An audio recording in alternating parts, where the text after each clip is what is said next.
Allez, on va se manger cette vidéo. 1 million de vues. Je pense que ça vaut le détour. Pour ceux qui connaissent pas en plus, on va peut-être avoir une belle découverte. Je sais que beaucoup d'entre vous développent de l'urticaire à la simple évocation du mot speedrun. Il y a pas si longtemps que ça, j'étais exactement pareil. Voir une personne recommencer un jeu à l'infini et exécuter des glitches énigmatiques pour au final aller gratter 0,01 seconde sur le chrono, c'est beau hein. Mais non merci. Et puis, je suis tombé sur un stream. Le stream d'un monsieur qui s'appelle Xari sur une web TV qui n'existe plus et ce jour-là, ma vision du speedrun a radicalement changé. J'en ai même fait des vidéos qui sont aujourd'hui mes vidéos préférées de la chaîne. Le speedrun en question, c'est celui de la trilogie Hitman en SASO. Et si ça a brisé tout ce que je pensais savoir de cette pratique étrange, c'est parce que ce speedrun, non seulement il a du sens, c'est logique. Non seulement il a du sens. Pour un tueur à gages, sa voix elle est bien grave le frérot. Possible sur les lieux du crime, mais surtout parce que c'est un speedrun spectaculaire qui n'est pas basé sur d'obscurs glitches ou exploitation de bugs. C'est un speedrun basé sur l'ingéniosité, la créativité et parfois même la folie des personnes qui lui donnent vie. Aujourd'hui, je vous emmène faire le tour du monde option meurtre prémédité dans la trilogie Hitman 7. Ok, bon, Hitman, ça devrait parler à beaucoup d'entre vous, car vous avez peut-être déjà vu ce torchon fécal qu'est le film Netflix. Mais aujourd'hui, c'est des jeux vidéo Hitman qu'on parle, et pour chacun de ces jeux, c'est toujours la même recette en fait. Plusieurs missions, dans lesquelles on incarne l'agent 47, un super assassin qui n'a rien d'humain, et qui techniquement ne l'est pas vraiment d'ailleurs. Un véritable psychopathe, dénué de toute forme d'empathie ou de compassion, exactement comme si l'URSSAF était une personne. Mais à la différence près que Monsieur 47, lui, il travaille pour l'ICA, une sombre organisation secrète qui exécute des contrats d'assassinat pour divers clients. Généralement les structures à 3 lettres, les classiques, la CIA, le FBI ou encore le ABT. Chaque mission consiste à se rendre dans un endroit, éliminer une ou plusieurs cibles et s'en échapper, c'est tout. Ça paraît simple, presque trop simple. Ça sonne comme un énième jeu d'aventure solo assez guidé, assez linéaire, qui ne laisse pas vraiment de place à la créativité, sauf que c'est précisément là où Hitman brille en réalité. Car pour assassiner nos différentes cibles, le jeu nous offre une liberté quasi infinie. C'est un véritable bac à sable du meurtre organisé. Regardez, je vous prends l'exemple d'une seule cible, Rico Delgado. Rico, c'est le boss d'un cartel de drogue extrêmement prolifique basé à Santa Fortuna en Colombie. Bon bah monsieur Delgado, on peut s'en débarrasser de façon classique, un petit étranglement des familles, une balle de silencieux, un tir de sniper à distance, voilà, les pratiques classiques d'un tueur à gages, oui mais pas uniquement. Car Rico, on peut aussi lui proposer une petite baignade fécale. Et je vous jure que c'est un jeu de psychopathe. Hein. Moi j'aimais trop jouer à Hitman quand j'étais jeune, mais il y avait des moments je me disais, est-ce que je suis pas un peu glauque moi tout seul là dans mon... Je suis là dans ma chambre, sans lumière pour pas que ma daronne crame que je suis en train de jouer à 2h du matin, en train d'étouffer un truc, un type dans les toilettes. Il y a un moment où quand tu joues à Hitman pendant 10 heures d'affilée, tu te demandes si t'es pas un peu psychopathe, tu vois. Ça donne des idées macabres, hein. Je vous le dis. Ah non, moi je me suis posé trop de questions là, mentalement. On peut s'infiltrer dans sa base secrète et l'éliminer avec son propre sous-marin personnel. On peut envisager un meurtre par statue en or massif interposé. Lui faire voir de plus près les magnifiques sculptures de sa propre habitation. Lui faire un petit tatouage dans l'oreille. Le transformer en petit déjeuner pour son hippopotame de campagne personnelle. Ainsi que des tas d'autres joyeuseries que j'ai ni la créativité ni le talent pour découvrir. Voilà, et ça c'était juste une cible. Ne me lancez surtout pas sur les autres où je vais devoir vous parler de jacuzzimicide, de balles de golficide, de bananicide, de balconcomicide, de massagicide ou même de faire croire à un homme que sa mère est revenue le hanter d'entre les morts, micide. Voilà ce qu'est Hitman. C'est le festival sans limite du meurtre créatif. Mais pas au début. Toutes ces stratégies meurtrières, on les apprend au fil du temps. Dans Hitman, on est rarement efficace en vrai. On se fait repérer, ce qui nous pousse à buter des gens, puis d'autres gens, et encore d'autres gens, jusqu'à ce que ce qui devait être un assassinat silencieux finisse en véritable massacre. Mais on répète, on se familiarise avec le jeu, avec ses mécaniques, et petit à petit, on se rend compte que Hitman n'est pas un jeu d'action. C'est une pièce de théâtre. Une pièce de théâtre qui se joue sous nos yeux et qui doit continuer de se jouer en fonction des acteurs que nous, on décide d'éliminer du casting. Et une fois qu'on a compris ça, on se rapproche à grands pas d'un meurtre propre. Mais non, Ranokil qu'il est possible. Eh, Ranokil, toi t'es follow depuis combien de temps à cette chaîne? T'es un des premiers viewers aussi, non? Wesh. Ouais, non, toi t'es un ancien, toi. Quand t'es un ancien, t'es devenu quoi, frère? D'obtenir lors d'une mission, le grade d'assassin silencieux, les 5 étoiles à la fin de la partie. Tuer uniquement ses cibles et parvenir à s'échapper sans s'être fait repérer, ni par des PNJ, ni par des corps retrouvés, ni par des caméras, rien. Un véritable assassin silencieux. De mon côté, ma première mission réussie en assassin silencieux, ça m'a pris 33 minutes. Et là, il y a 2 écoles. Celle de se dire, ok, j'ai réussi à finir la mission dans son mode de difficulté le plus élevé, ça me va. Et puis, il y a les speedrunners. Le jeu, il était dur en vrai, hein. Moi, je m'en rappelle, hein.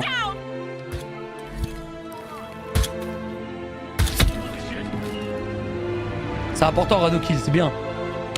Putain, j'ai envie de mettre ma PS5 dans mon salon et de jouer toute la nuit.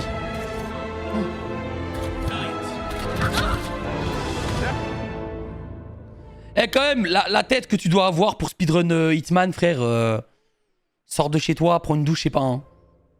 Voici quelque chose, Hitman World of Assassination SASO Pro. Ça fait beaucoup de mots, ça paraît compliqué, mais ça ne l'est pas. World of Assassination, ça représente juste la trilogie Hitman. Hitman 1 sorti en 2016, Hitman 2 en 2018 et Hitman 3 en 2021, qu'on appellera pour le reste de la vidéo la saison 1, 2 et 3. Pro, c'est juste le mode de difficulté. SA, c'est Assassin Silencieux, le grade de mission le plus élevé qu'il est possible d'obtenir, et SO, c'est Suit Only, donc en costume de base uniquement. Interdiction formelle de se déguiser pour pouvoir circuler librement à travers certaines parties des niveaux. En réalité, ces affixes, elles sont surtout là pour faire en sorte que ce speedrun reste le speedrun d'un jeu d'assassinat infiltration. Le Any% classique existe aussi sur Hitman, hein, mais c'est juste un véritable bain de sang, une guérilla à ciel ouvert. Alors qu'en SASO, pour venir à bout de ces 20 missions le plus rapidement possible, sans se faire repérer et sans utiliser de déguisement, les joueurs vont devoir user et abuser de la seule arme à leur disposition,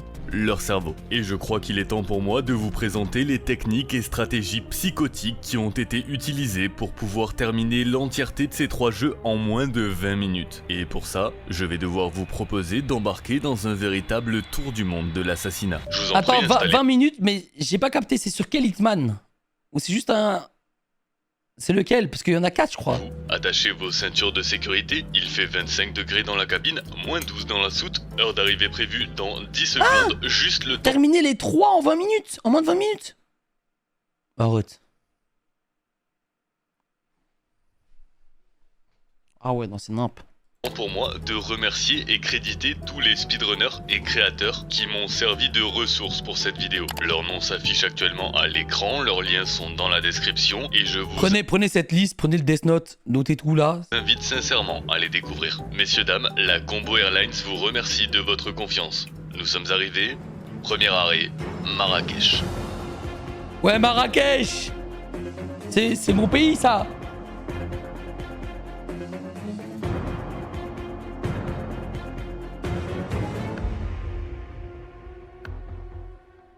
Marrakech, c'est clairement pas le niveau le plus apprécié de la saga Hitman, mais il me permet de vous expliquer les 3 techniques les plus utilisées dans ce speedrun. Le tir de panique, le tir de précision et le système de faux PNJ. Ici on est sur une des cartes les plus vastes du jeu. C'est d'ailleurs la carte la plus peuplée du jeu, avec des centaines et des centaines de personnages non joueurs, que ce soit dans les ruelles, la place du marché ou la manifestation. Nos 2 cibles, 2 conspirateurs qui se préparent à renverser le gouvernement, se trouvent littéralement à l'opposé l'une de l'autre. On a Klaus Strandberg d'un côté, un banquier malveillant qui a volé des dizaines de millions au peuple marocain et qui est retranché dans l'immense ambassade de Suède. Et de l'autre côté de la carte, on a Reza Zaidan. Lui, c'est le général de l'armée marocaine et il se terre dans une base militaire protégée par des dizaines de gardes armés. Le problème, c'est que l'agent 47, c'est pas vraiment le meilleur des sprinters. Dans Hitman, le déplacement est plutôt lent, alors la traversée d'une carte entière, les speedrunners, autant vous dire que ça ne leur convient pas du tout. Leur solution, la brutalité. Ce niveau, il est effectué en 20 secondes. Et laissez-moi vous montrer comment. Sachant qu'il est en forme de L, les speedrunners se sont dit « Hey, mais si au lieu de courir comme des marathoniens, on se posait ici et on cherchait plutôt un angle pour abattre les 2 cibles sniper ». Alors l'idée est plutôt bonne, mais il y a un problème. Le ici en question correspond à cet endroit juste à côté des jarres en terre cuite, en plein milieu de la place du marché. Autant vous dire extrêmement peuplé et plutôt très bien gardé. Sortir un sniper ici revient à signer son arrêt de mort. Mais les speedrunners speedrunners ont trouvé la solution. En choisissant de démarrer la mission sur le toit de cette maison, ils ont la position parfaite pour effectuer un premier tir de panique, ce qui va mettre la zone en alerte et mettre les gardes en mouvement. Ils vont ensuite utiliser ces 3 éléments de décor pour franchir ce muret, car il faut savoir que l'agent 47 a beau être génétiquement créé pour tuer, il ne sait ni nager ni sauter. Cette technique, elle leur permet d'arriver sur la place du marché en seulement 6 secondes. Et comme on peut le voir, les gardes sont tout excités et se dirigent vers l'endroit où le premier tir de panique a été effectué. C'est précisément ici, derrière ces poteries marocaines, que les speedrunners sortent leur sniper. Et ils le font sans être inquiétés. Pourquoi ? Parce que l'IA, l'intelligence artificielle des personnages non joueurs dans Hitman, elle est plutôt bonne. Mais il y a des choses que les speedrunners peuvent faire pour la manipuler. Ils savent notamment que pour caler autant de personnages dans un seul et même niveau, les développeurs sont obligés d'utiliser un système de faux PNJ. En fait, dans chaque groupement de PNJ, il y a un vrai PNJ, capable de nous voir, d'alerter la foule, de fuir, mais tous les autres sont des faux PNJ qui vont simplement le copier. Plus la carte est peuplée, plus les développeurs doivent utiliser ce système s'ils souhaitent que leurs joueurs mettent moins d'1 année et demie à charger la partie. Il y a des jeux, l'IA, elle est pétée du cul. C'était pas la dernière fois sur The Last of Us, je crois, on était en train de se cacher devant deux PNJ, frère. Ils étaient devant nous, on est passé comme ça. Ça m'a foudroyé. Marrakech, comme vous le savez, c'est la plus peuplée du jeu. Et le fait est qu'avec son premier tir de panique, le speedrunner a créé une sorte de triangle d'or autour de ses poteries dans lequel pendant seulement quelques secondes, uniquement des faux PNJ seront présents. Il va s'empresser d'effectuer un premier tir de distraction à l'autre bout de la carte, dans la pièce dans laquelle se trouve le général Zaidan, pour l'attirer vers l'impact de balle. Se déplacer de quelques mètres, éliminer Klaus en un éclair et se déplacer à nouveau pour mettre fin au jour de ce général un peu trop curieux. La séquence Quoi? Non mais vous avez vu à quel point c'est précis ou quoi? C'est quoi cette histoire? Centre de précision, et ils n'ont que quelques secondes pour s'enfuir avant qu'un des 2 corps ne soit retrouvé. Le séjour au Maroc des speedrunners ne durera que 20 secondes au total. Incroyable, voilà, putain. Ce niveau, c'est un exemple parfait de brutalité absolue et d'une maîtrise infinie de cette arme qu'est le sniper. Les gars, je pense qu'on lance le jeu maintenant, je l'achète. On est parti pour 3 heures sur ce niveau. Mais ce n'est pas toujours possible. Arrêt suivant, Miami. Miami, ou comme j'aime l'appeler le GP Explorer 10, c'est sans le moindre doute un des niveaux les plus iconiques et originaux de la saga Hitman. Ici on a 2 cibles, Robert Knox et sa fille Sierra. Robert profite de la course pour faire des démonstrations de son entreprise de robotique militaire à des terroristes. Là où Sierra, elle participe juste à la course. Et dans Miami, les assassinats les plus merveilleusement grotesques sont possibles. On peut carrément tuer une cible en la jetant sur l'autre cible. Mais ça c'est un scénario qui prend un peu trop de temps à mettre en place pour les speedrunners. Et ce niveau, il a longtemps été considéré comme le niveau le plus difficile à speedrun en SASO. Déjà de par sa taille, mais surtout parce qu'en suit only, en costume de base uniquement, on peut pas faire grand chose dans Miami. Le déguisement est souvent requis pour accéder à ces différentes zones. Et ça, c'est un problème. C'est pas un problème pour éliminer Sierra qui circule tout autour de la carte au volant de sa F1 et qui nous offre des dizaines d'opportunités. C'est un problème pour éliminer Robert. Parce que lui, il ne quitte jamais ni ses gardes du corps, ni son immeuble. Et dans cet immeuble, sans déguisement, la moindre personne qui va, ne serait-ce que sentir notre présence, va nous faire perdre le grade d'assassin silencieux. Mais puisque le problème c'est visiblement notre présence, la stratégie diabolique qui a été imaginée, c'est de ne pas être présent. Alors comment on élimine une personne sans être présent? Il y a 2 solutions en vérité. La première, c'est de convaincre une autre personne de se salir les mains en notre place. Et c'est possible dans Hitman. Mais c'est long, trop long pour les speedrunners en tout cas, qui vont plutôt opter pour la deuxième option, le piège. Et quel piège! Ils vont tout d'abord voler une bouteille de propane, pénétrer discrètement dans la forteresse de Monsieur Knox et déposer cette bouteille juste à côté d'un taser de proximité, juste derrière une porte fermée devant laquelle ils vont déposer une mallette. Alors ça sonne complètement con dit comme ça, je vous l'accorde, mais en réalité, ce piège, il est divinement diabolique, parce que les speedrunners savent que dans quelques secondes, Robert va justement passer par là, et que cette mallette, elle va attirer son attention. Il va s'en approcher, le taser de proximité va se déclencher, ce qui va faire exploser la bouteille de gaz propane et par la même occasion, ce cher Robert. C'est du génie, mais pas autant que la prochaine destination, Santa Fortuna. À Santa Fortuna, ce n'est pas l'habituel 2, mais 3 cibles à éliminer. 3 cibles qui sont les 3 têtes pensantes d'un infâme cartel de drogue colombien. Andrea Martinez, chef des opérations, qui a la malchance de se trouver sous un immense pot de fleurs dans les premières secondes de la mission. Dommage.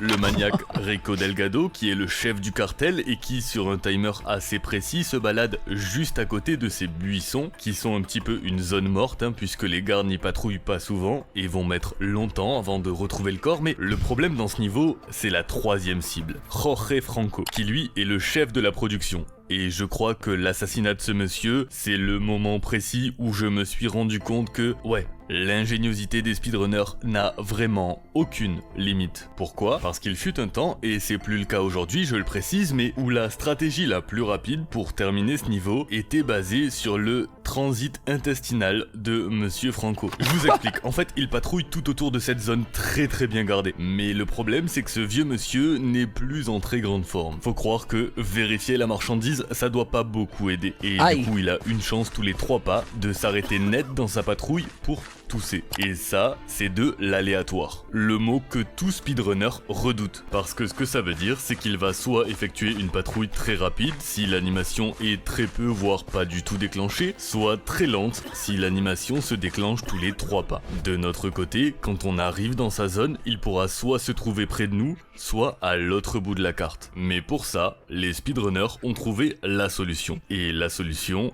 c'est ça.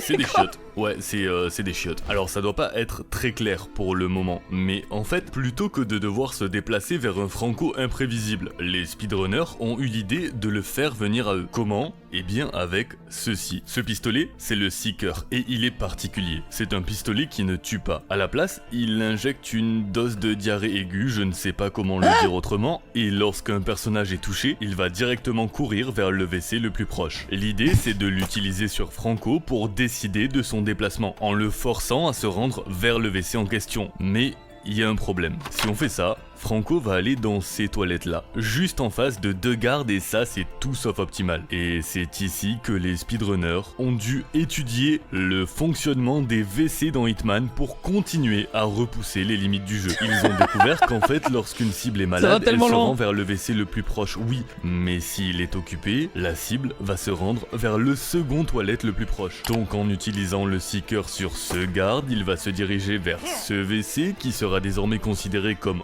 occupé, ce qui nous permet de forcer Franco à se rendre vers celui-ci, marcher tout proche de cette bonbonne de gaz, et boum.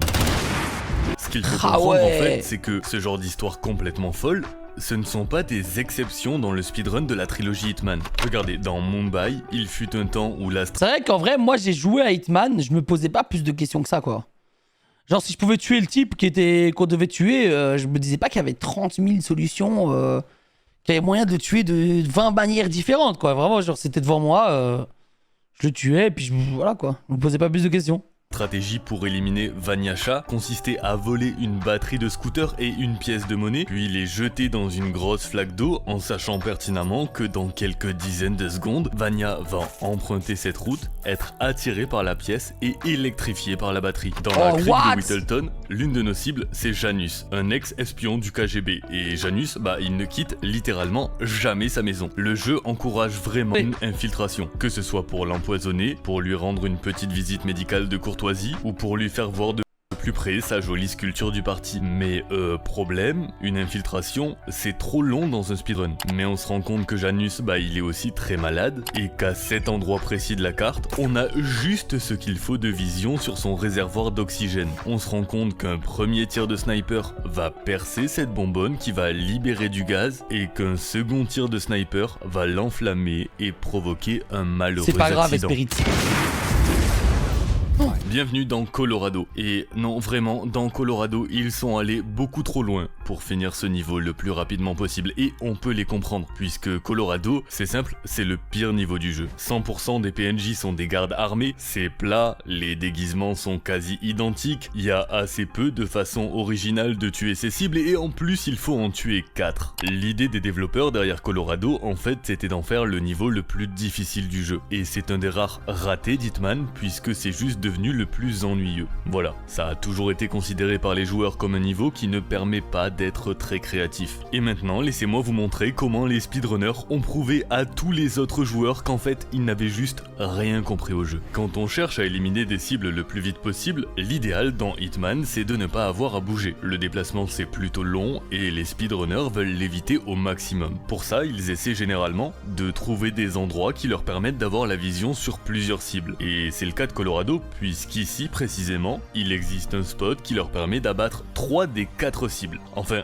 presque 3. Et le presque, il est un petit peu embêtant dans l'histoire. La vérité, c'est qu'il leur manque quelque chose comme 10 cm de hauteur pour pouvoir atteindre Ezra Berg, qui est la 3e cible. Première idée, déposer une mallette au sol pour gagner un petit peu en hauteur, et c'est très astucieux, mais malheureusement, il leur manque encore quelque chose comme 3 cm. C'est ridiculement peu. On parle d'un demi-pixel, mais c'est toujours pas assez. Sauf que c'est ici qu'intervient ceci. C'est un muffin, absolument, la pâtisserie, mais pour les speedrunners, ce muffin, il va tout changer. Ils ont découvert qu'en jetant un muffin au sol, il va se détruire, ok, mais les morceaux de muffin détruits qu'on appelle des particules, non seulement ils ne disparaissent pas, mais surtout ils possèdent une physique à part entière. Alors ça porte un nom, ça s'appelle le Particle Boost, et ça permet de faire des dingueries dans Hitman. Mais sur Colorado, ça permet surtout aux speedrunners de jeter ce muffin sur la mallette, et donc de pouvoir gratter précisément les 3 cm de hauteur manquant pour atteindre Ezra. Et quand je dis atteindre Ezra, en réalité, je vous mens, parce que l'objectif, ce n'est pas lui en vérité. Enfin, pas exactement. L'objectif, c'est cette tondeuse à gazon. En fait, c'est précisément le réservoir de cette tondeuse à gazon. Pourquoi ? Parce que les speedrunners savent que dans quelques secondes, Ezra va descendre de sa maison, se poser près de sa tondeuse comme il en a l'habitude, allumer une petite clope comme il en a l'habitude, sauf que ce jour-là, il va se rappeler que fumait-tu. Wow. Voilà, on est sur ce niveau d'ingéniosité de la part des speedrunners. Je sais pas s'il va s'en rappeler, mais comme ça, il y en a de nouvelles tous les mois qui sont développées. Et je sais pas vous, mais moi, tout ça, je trouve ça plutôt très cool. Marrakech, Miami, Santa Fortuna, Mumbai, Whittleton Creek, Colorado, toutes ces stratégies, je vous l'avoue, ça me régale. Et pourtant, elles n'arrivent pas à la cheville de la plus belle mission du jeu. La toute première mission de la toute première saison, et ça se passe chez nous, à Paris. Ouais, chez nous. Ça vous donne pas envie de vous lancer un Hitman là ?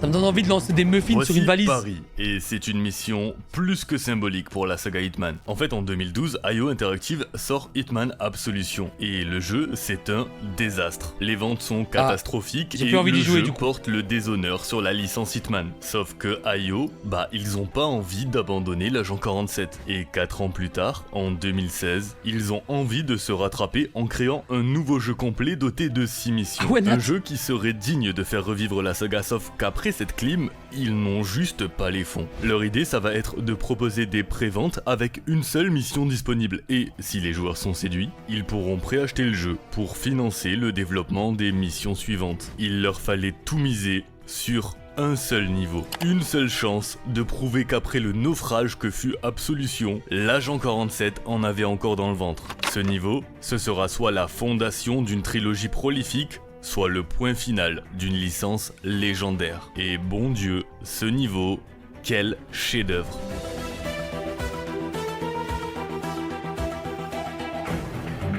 Waouh!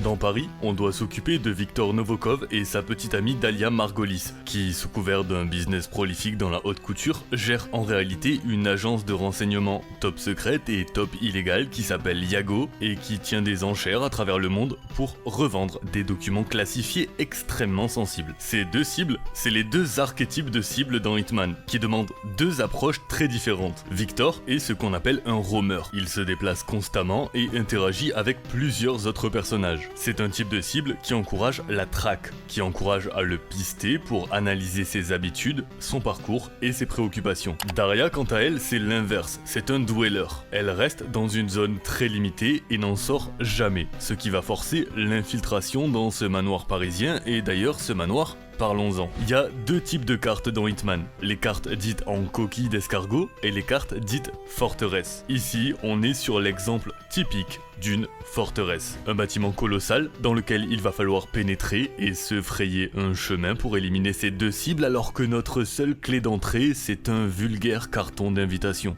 Bon. Le niveau est juste magnifique, on se croirait réellement dans un film de James Bond. Il y a des centaines de PNJ, un mix parfait entre espace public et espace privé, il y a plusieurs étages, un défilé de mode, une liberté d'infiltration quasi totale, un parc extérieur, des dizaines de façons d'annihiler nos cibles et d'histoires parallèles qui se déroulent en Ils aiment même bien temps. foutre des gens Très dans les sincèrement, chiottes, hein. Je pourrais vous parler de ce niveau pendant des heures, tant il est pour moi un des meilleurs niveaux qui existent dans le jeu vidéo depuis l'invention du jeu vidéo. Mais ce qu'il faut retenir, c'est que les développeurs devaient tout donner sur ce niveau et ils ont tout donné sur ce niveau. D'ailleurs, sachant que c'est le premier niveau de la première saison, il est aussi le point de départ de tout speedrun de la trilogie Hitman, ce qui en fait par la même occasion le niveau le plus speedrunné du jeu. Le niveau qui a le plus été confronté à l'ingéniosité sans limite des speedrunners. Et ça se ressent. Les speedrunners ont assez vite réalisé que Monsieur Novokov, il vit pour les caméras, à tel point que dès les premières secondes de la mission, il est déjà sous le feu des projecteurs pour souhaiter la bienvenue aux invités. En réalité, c'est surtout un moyen pour les développeurs d'introduire clairement la première cible du premier niveau du premier jeu. Mais du coup, problème. Tous les yeux sont rivés sur lui, et nous ce qu'on veut, c'est ne pas être repéré pour conserver l'assassin silencieux. Solution, une pièce de monnaie et un lustre. En fait, en lançant cette pièce à un endroit très précis, elle va attirer l'attention du garde du corps, mais pas celle de Victor, qui lui va continuer sa présentation. Ce qui va nous permettre, dès que le garde se retourne, de faire ça. Prochaine cible, Daria. Sachant qu'on est en SO, tous les étages du manoir nous sont interdits. Et Daria, elle est au dernier. C'est pas super pratique. Les speedrunners vont alors sortir du manoir, le longer par l'extérieur. En prenant soin de détruire toutes les caméras de surveillance, ils vont se rendre dans l'arrière-cour du niveau, là où l'hélicoptère de la star du jour Helmut Kruger attend patiemment la fin du défilé. Et d'ici, avec une connaissance parfaite du trajet qu'effectue Daria, couplé à un coup de pistolet d'une précision absolument inouïe, il est possible de tirer sur ce lustre et lui faire subir le même sort que son petit ami avant de s'échapper en seulement 1 minute et 40 secondes. On parle de deux personnes se trouvant à l'opposé d'un immense manoir, toutes deux tuées par un malheureux accident de lustre à moins d'1 minute l'une de l'autre. C'est soit le début d'un roman policier éclaté, soit la façon qu'ont trouvé les speedrunners pour terminer Paris le plus vite possible. Mais ça, c'était avant. Car une nouvelle stratégie a été découverte. Une stratégie beaucoup plus difficile à sortir mais qui permet d'économiser plus de 40 secondes sur le chrono et passer sous la barre symbolique d'1 minute. Comment ? Grâce à un violon. L'idée est sensiblement la même. Mais plutôt que de tuer Victor en attendant qu'il soit placé sous le lustre, on va juste déposer un explosif télécommandé à côté du treuil qui le maintient en hauteur et le faire sauter à distance pendant qu'on est déjà en train de courir vers la prochaine cible. Et cette fois, plutôt que de contourner le manoir, on le traverse. Alors c'est beaucoup plus compliqué, ça va nécessiter plusieurs tirs de panique très précis ainsi que des caméras à détruire, mais c'est une ligne droite, donc théoriquement plus rapide. Et j'insiste sur le théoriquement, parce qu'au bout de cette ligne droite se trouve un balcon infranchissable, puisque je le rappelle, l'agent 47 ne sait pas sauter. Mais il sait jouer du violon. Et en le cassant sur cette chaise, le violon va libérer des particules comme pour le muffin, ce qui va nous permettre de gagner en hauteur et pouvoir traverser ce fameux balcon, distraire les gardes et à nouveau éliminer Daria par lustricide. 40 secondes d'économiser, 1 minute seulement pour terminer ce niveau titanesque. C'est une véritable singerie. Putain, le lancer de violon! Si je vous dis qu'aujourd'hui, ce niveau n'est plus terminé en 1 minute. Il est terminé en 20 secondes. Arrête! Ouais, et je vais vous montrer comment. Le Les double speedrunners kill. démarrent à l'entrée de base. Près de ce portail, ils lâchent 2 objets et vont réaliser une série de tirs de distraction excessivement précis qui vont détourner l'attention de tous les gardes autour de Victor et offrir la possibilité de lui placer une balle dans le crâne bien mérité et pouvoir s'enfuir avant même que le corps ne soit découvert. Voilà, c'est tout. Et vous allez me dire, ok mon gars, mais il a tué qu'une seule cible là, ton pote. La deuxième. Eh bien non. Et voici comment des cerveaux aussi psychotiques qu'ingénieux parviennent à constamment révolutionner le speedrun le plus meurtrier de tous les temps. La physique. Les speedrunners savent que la physique des objets dans Hitman, elle est très particulière, presque comique. Et les 2 objets qu'il a posés au sol au tout début de cette run, c'est un canard en plastique à onde de choc et une charge explosive télécommandée qu'on utilise normalement pour démolir des portes. Mais étant donné que dans ce jeu, chaque objet a une physique qui lui est propre, les speedrunners se sont rendus compte qu'une explosion, provoquée par la charge explosive, va permettre de propulser un de nos autres objets, et ce plus ou moins loin selon la consistance de l'objet et sa distance par... Me dites pas que le canard a tué la... Non. Non. rapport à la charge. Le truc c'est qu'avec une distance très précise, qui est d'un pas d'agent 47 entre la charge et le canard, couplé à un angle absolument parfait au degré près, il est possible de faire sauter la charge, ce qui va propulser le canard très précisément à travers toute la map pendant en tout et pour tout 13 secondes et atterrir si tout cela a été parfaitement exécuté sur le toit du manoir, mais surtout juste au-dessus du lustre qui permet d'assassiner Daria. Quoi Ah non. Mais mec, non, ça va trop loin, mec. Et voici comment les speedrunners terminent ce niveau en seulement 20 secondes et sans même avoir à se déplacer. C'est pas un bug. C'est vrai, mec. C'est vrai, il s'est pas déplacé. Ils se sont même pas déplacés, ils ont juste balancé un canard. C'est pas un glitch, c'est une connaissance parfaite des mécaniques de ce jeu et une exécution tout aussi parfaite. C'est juste la beauté de la trilogie Hitman SASO et le génie des speedrunners qui lui donnent vie. Putain. Mec, c'est incroyable, hein. Ok, je dois me confesser, j'ai rarement pris autant de plaisir sur la réalisation d'un projet vidéo. D'autant qu'en ce moment, je vous l'avoue, je suis vraiment dans la boucle d'addiction à Hitman. À tel point que... Putain, c'est ouf parce qu'il a quand même réussi à nous expliquer tous ces trucs-là. Pour essayer d'expliquer ça à des gens. Voilà, faut le faire. Mais en plus de ça, il a pris du plaisir.